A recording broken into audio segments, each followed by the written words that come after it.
Bonjour à tous. À l'issue de ce déplacement du président français Emmanuel Macron en Chine, la Chine et la France publient 5 déclarations conjointes qui couvrent le cœur brûlant de l'actualité internationale: réforme de la gouvernance mondiale, climat et environnement, énergie nucléaire, civile, sécurité alimentaire, Ukraine et Palestine.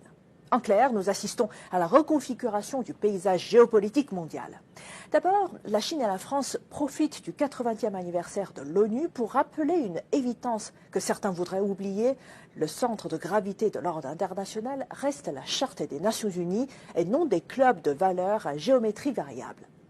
En insistant sur le rôle du Conseil de sécurité, sur le renforcement de la représentativité des pays en développement et sur la défense d'un système commercial multilatéral autour de l'OMC, les deux capitales envoient un signal politique: la réforme de la gouvernance mondiale ne peut pas être confisquée par un petit nombre de puissances occidentales, elle doit intégrer le Sud global. Et sur le climat et l'environnement, la convergence est tout aussi stratégique.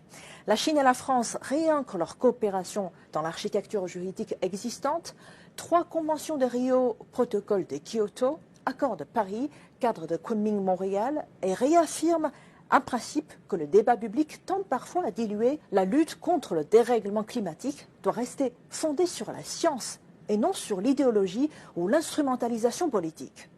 Le soutien conjoint du triplement des capacités nucléaires mondiales d'ici 2050 illustre ce réalisme climatique. La transition énergétique exige des ressources bas carbone stables et pas seulement des slogans.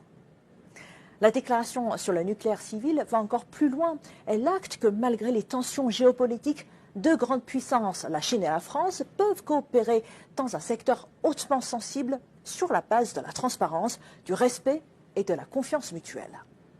De la 3e génération de réacteurs à la gestion des déchets, du développement de petits réacteurs modulaires à la fusion dans le cadre d'ITER, la Chine et la France se positionnent non pas comme des rivales, mais comme des co-architectes d'un futur énergétique bas carbone dans le strict respect du régime de non-prolifération.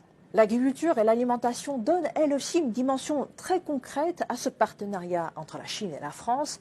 Le mécanisme de la ferme française à la table chinoise n'est pas qu'une belle formule. Il a déjà structuré et structure encore les flux réels, de la luzerne aux produits carnés, en passant par des indications géographiques comme des vins de Bourgogne. Là encore, le message dépasse le bilatéral. Sécurité alimentaire, qualité sanitaire et ouverture des marchés ne sont pas incompatibles, à condition de s'inscrire dans des règles multilatérales comme celle de l'OMC et dans une logique gagnant-gagnant. Enfin, la déclaration sur l'Ukraine et la Palestine montre que malgré les histoires et les cultures stratégiques différentes entre la Chine et la France, les deux pays peuvent se retrouver sur quelques principes cardinaux: primauté du droit international, recherche du cessez-le-feu, refus des attaques contre des civils et soutien clair à la solution à 2 États que les deux pays considèrent comme la seule issue crédible au conflit israélo-palestinien. Le fait que la Chine et la France reconnaissent toutes deux l'État de Palestine et saluent le cessez-le-feu